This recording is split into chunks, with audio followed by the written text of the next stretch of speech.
প্রিয় পোলারজং বাজার ব্যবসায়ী বাসী, বিভিন্ন এলাকা থেকে আগত শান্তিপ্রিয় জনতা, আপনারা কেমন আছেন? আমি আপনাদের তাহির হুজুর, চিনতে পারছেন? আপনাদের সবার শান্তি সমৃদ্ধি কামনা করছি। আমার ভাইরা, এতক্ষণ আপনারা অনেক গুরুত্বপূর্ণ বক্তব্য শুনছিলেন। আজ একটি গুরুত্বপূর্ণ রাত। এই রাতটির নাম হলো পবিত্র শবে বরাত। আজ আমরা রাত্রে আল্লাহর ইবাদত করব, মসজিদে নফল নামাজ, কোরআন তেলাওয়াত এবং কবরস্থানে গিয়ে মা বাবার কবর জিয়ারত করব। আজ আল্লাহর কাছে আপনারা চাইবেন, এতক্ষণ তো আপনার জনগণের কাছে ভোট চাইছেন না? দেওয়ার মালিক কেনা। তো আজকে রাত্রে তো আল্লাহর কাছে চান না যে আল্লাহ আমরা নামের জন্য আসি নাই, আল্লাহ আমরা মানুষ আমাদেরকে বাহবা দিবে, এমপি বলবে, অনেক অর্থের লোক, এই বিষয়ের জন্য আমরা রাজপথে আসি নাই। আমরা আসছি, দেশের রাজনৈতিক অবস্থাটা ভালো না, ভাই ভাইকে কুবায় মেরে ফেলছে, রাজনীতির সূত্র ধরে একজন আরেকজনকে মেরে ফেলছে, ধর বলে বলে মব ভায়োলেন্সের মাধ্যমে ব্যবসায়ীদেরকে কুপিয়ে প্রকাশ্য হত্যা করা হচ্ছে। আল্লাহ এই দেশটার মধ্যে তুমি শান্তি নাজিল করো। বলেন শান্তি দেওয়ার মালিককে। এই দোয়াটাকে আজকে করতে পারবো না? আল্লাহ আমরা শান্তির লক্ষ্যে মাঠে এসেছি। আল্লাহ আমরা উদ্দেশ্য ভালো, আপনি অন্তর্যামী, আমরা নিতে আসি নাই, দিতে এসেছি। আল্লাহ আপনি সব জানেন। আজকে পবিত্র শবে বরাতে এই দেশের অস্থিরতা দূর করতে, দেশের মধ্যে শান্তি ফিরিয়ে আনতে, সম্প্রীতি জোরদার করতে এবং প্রত্যেকটা মানুষের মধ্যে হৃদ্যতা স্থাপন করতে, একজন আরেকজনের সঙ্গে বন্ধুত্ব তৈরি করতে, আপন মানুষদেরকে বুকে আগলে ধরে নিতে আমরা সবাই একসাথে আমরা চলতে চাই। আল্লাহ আজকে রাত্রে আপনি সেই রহমতের ঝর্ণা দ্বারা আমাদের উপরে অর্পণ করুন। আমিন। এদিকে আমরা করতে পারবো না? এটাও বলতে পারবো আল্লাহ আমার মা আমাকে জন্ম দিয়েছেন, এই মা এখন কবরে বসে আছেন, তাকে আপনি মাফ করে দেন। বলতে পারবো না? আমার বাবা কবর দেশে আছেন, আমার বাবাকে মাফ করে দেন, আমার দাদিকে মাফ করে দেন। আমার আপন জনে এই বাজার পুনর্জন ব্যবসায়ী, বহুত ব্যবসায়ীর ভিট আছে, বহুত বাড়িওয়ালার বাড়ি আছে, কিন্তু বাড়িওয়ালা কবর দেশে চলে গেছে। আমরা প্রতিহিংসার রাজনীতি করতে আসি নাই ভাই, আমরা মানবতার রাজনীতি করতে এসেছি। বিশ্বাস করেন, প্রমাণ পাবেন, ধাপে ধাপে প্রমাণ পাবেন। আমরা প্রতিহিংসার রাজনীতি চাই না, আমরা ভালোবাসার রাজনীতি চাই। যে আমাকে ভোট দিবে সেও আমার, যে আমাকে ভোট দিবে না সেও আমার। দরজা খুলে ঘুমাবেন, আমরা পাহারাদার হয়ে থাকবো, পাহারাদার হয়ে থাকবো। এই জন্য পোলারজং বাজার ব্যবসায়ীরা আপনারা সিদ্ধান্ত নিতে ভুল করবেন না। আমাকে আপনারা চিনেন, বাংলাদেশে কি ভাষায় কথা বলে আপনারা জানেন। আমাকে আজ নতুন করে যদি বলি আপনার হয়তো বলার সুযোগ নাই যে আমি হয়তো এখন মাঠে এসে হয়তো আপনার মন জয় করার জন্য কথা বলছি না। এটা একদম মিথ্যা এবং ভুল ধারণা।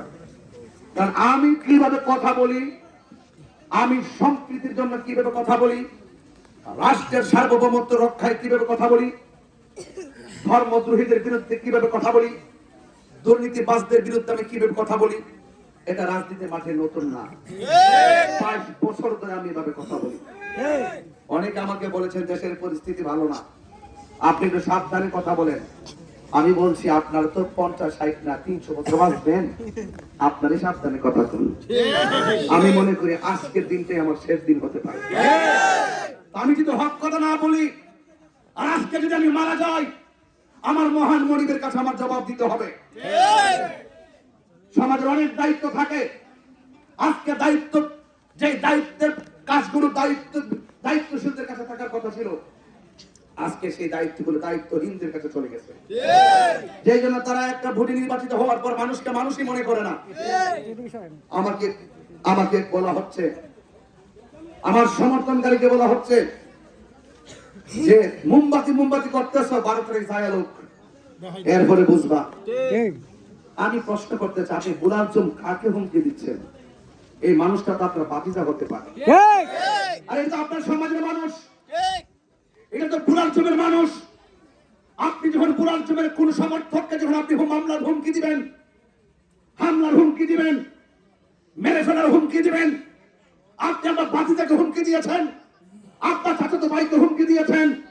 যেই ব্যক্তি রাজনীতির নামে রক্তের সঙ্গে গাদ্দারি করে, এটাকে রাজনীতিবিদ বলা হয় না, এটা অমানুষের পরিচয়। কথা বলেন ঠিক কিনা? আপনি কাকে হুমকি দিচ্ছেন? মরার ভয় করেন। আজ একটি পবিত্র রাত, এই রাত্রে ইবাদতের রাত, লেকচার দেওয়ার আজকে রাত না। আজকে আমার মহান মনিবের কাছে আমরা চাইবো, আল্লাহ সমাজকে আপনি শান্তি করে দেন, প্রতিহিংসা দূর করে দেন, মানুষে মানুষে মিলেমিশে চলার তৌফিক দিয়ে দেন।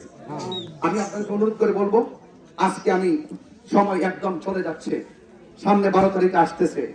হয়তো এই রাজনীতির মঞ্চে আজ আমি যেইভাবে দিন রাত আপনাদের কাছে আসতেছি, আপনারা যেভাবে আমার ওয়াজের মাঠে ওয়াজ শোনেন, যেইভাবে আমাকে আপনারা মহব্বত করেছেন, আপনারা বুকে হাত দিয়ে বলুন, আমি গোলাপজুম থেকে চুনারঘাট থেকে শুরু করে 22টি বছর ধরে ধর্মের কথা বলেছি। আপনারা বলুন, আমি কি সত্যকে গোপন করেছি? না। আমি অসত্যের বিরুদ্ধে লড়াই করেছি, আমি শান্তির জন্য যুদ্ধ করেছি। এই জন্য আপনাদের সকলকে বলবো, আজ পবিত্র রাত, সবে বরাতের রাত, ওয়াদা করুন যে আমরা আর হিংসা করব না। আজকে রাত্রে হিংসুকের দোয়া কবুল হবে না। আজকে রাত্রে মা বাবার অবাধ্য সন্তানদের দোয়া কবুল হবে না। কথা কি বুঝতে পেরেছেন?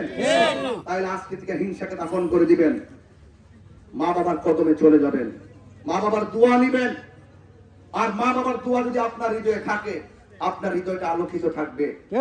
আজকের এক রাতে আপনাদের গোলাপজুমবাসীর ব্যবসায়ীদের ব্যবসায় আমি বরকত কামনা করি। এই 12 তারিখে নির্বাচন আসছে, আমাদের অতিথিগণ এবং হাজী চান্দিয়া চাচা সহকারে যারা সুন্দর সুন্দর বক্তব্য দিয়ে গেছেন, আমি শুধু এতটুকু বলবো, যদি বিশ্বাস হয়, যদি মনে হয় যে না সংসদে আলেমুল আমাদের যাওয়ার কিছু দরকার, সংসদে একটু ভিন্ন লোক যাওয়ার দরকার। একতরফা আমরা রাষ্ট্র ব্যবস্থা দেখেছি, একতরফা রাজনীতি দেখেছি, একতরফা ক্ষমতা দেখেছি। এবার ধর্মীয় মূল্যবোধের আলোকে 2-1টা লোক সংসদে যাওয়ার দরকার। পক্ষের মানুষকে বলবে, বিপক্ষের মানুষকে বলবে, শান্তির জন্য কথা বলেন ঠিক কিনা? আমরা শুধুমাত্র একতরফা দেশ চালাবার শব্দ দিচ্ছি না। এই দেশে ব্যবসায়ীদের কথা ভাবতে হবে, এই দেশে মেহনতি মানুষের কথা ভাবতে হবে, এই দেশে চাষ শ্রমিকদের কথা ভাবতে হবে, এই দেশে প্রবাসীদের কথা ভাবতে হবে, এই দেশে জুলুম নির্যাতনের বিরুদ্ধে কথা বলতে হবে। তাইলে আপনি সোনার মানুষে পরিণত হবেন। আমার গোলাপজুমের মানুষ, আপনাদের খেদমতে আরজ করি, এখানে সুন্নিরা অনেকে আসছেন। এই সুন্নি ভাই, এই সুন্নি ভাই, বাবা সুন্নি ভাইরা যারা এখানে এসেছেন, আমি মনে করি আপনারা আমাকে তো চিনেন। এই চুনারঘাট মাধবপুরে শতকরা 90% সুন্নি মানুষ। আমি তো ঘরে বসে থাকলে তো পাস করার কথা। সুন্নিরা যদি মনে করে যে 55 বছরের ভিতরে এমন একটা সুযোগ আমরা কখনো পাই নাই, সম্ভাবনা যেহেতু জেগে উঠেছে, সুন্নিয়তের পক্ষে একটা লোক সংসদে যাইতে পারলে তাহলে দেশের সার্বভৌমত্বের পক্ষে তাৎক্ষণিক কণ্ঠে কথা বলবে। আমি তো আপনাদের পরীক্ষিত মানুষ, অর্থের কাছে ইমান বিক্রি করবেন না। আমি কি বোঝাতে পেরেছি? অর্থের কাছে আর পেশিদারিত্বের কাছে নিজের স্বকীয়তাকে বিলীন করে দিবেন না।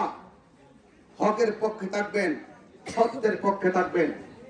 এবং বাজার ব্যবসায়ীদেরকে বলে দিয়ে যায়, আপনারা ব্যবসা করেন, শান্তিতে করতে পারবেন।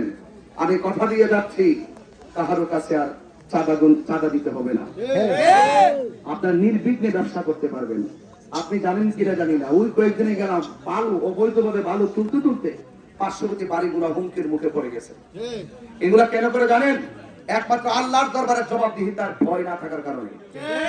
এই জন্য অনুরোধ করব আপনাদেরকে, আজ পবিত্র রাত, আমি বক্তব্য অনেক দূর এমনি দিয়ে ফেলেছি, আজকে পবিত্র রাত্রে আমার জন্য খাস করে দোয়া করবেন। আমি আপনাদের জন্য দোয়া করি, আল্লাহ পাক যেন অন্তত পক্ষে 12 তারিখে এই মোমবাতির প্রতীকে আমাদেরকে বিজয় দান করেন। সবাই দোয়া করবেন, আমি এমন একটি রাষ্ট্র গঠন করতে চাই, এমন একটা চূড়ানুবাদ মাদকপুর বানাতে চাই, যেখানে দল মত ধর্ম বর্ণ নির্বিশেষে সকালে শান্তি আর নিরাপদে বসবাস করবে। আপনি ঘুরে দেখেন, অনেক অনেক দোকানে যখন আমি যাই, দেখি অনেক সনাতন ধর্মীরা দেখলেই কত ভালোবাসার সুরে কথা বলে। এই সনাতন ধর্মীদের নিরাপত্তা শান্তির দরকার আছে না নাই? আরে বড় করে আছে না নাই? এই জন্য সবার শান্তির কথা ভাবতে হবে। চা শ্রমিকরাও মানুষ, সনাতন ধর্মীরও মানুষ। আমরা সকল মানুষ যদি মনুষ্যত্ব নিয়ে যদি আমরা বসবাস করতে পারি, তাইলে এই দেশ শান্তির দেশ হয়ে যাবে। জুলুম করবেন না, নির্যাতন করবেন না। আপনার ভোট আপনি চান, আমার ভোট আমি চাই। যিনি ক্ষমতা দিবেন তিনি কে? আল্লাহ। আর বড় করে তিনি কে? আল্লাহ। সে আল্লাহর উপরে ভরসা রাখবেন, আমার জন্য দোয়া করবেন, আমিও আপনাদের জন্য দোয়া করি। প্রতিহিংসা নয়, ভালোবাসা দিয়ে চুনারুঘাটার মাদকপুরকে সাজাতে চাই। সবাই ভালো থাকবেন। সকল ব্যবসায়ী বৃন্দের উন্নতি, সকল ব্যবসায়ী ভাইদের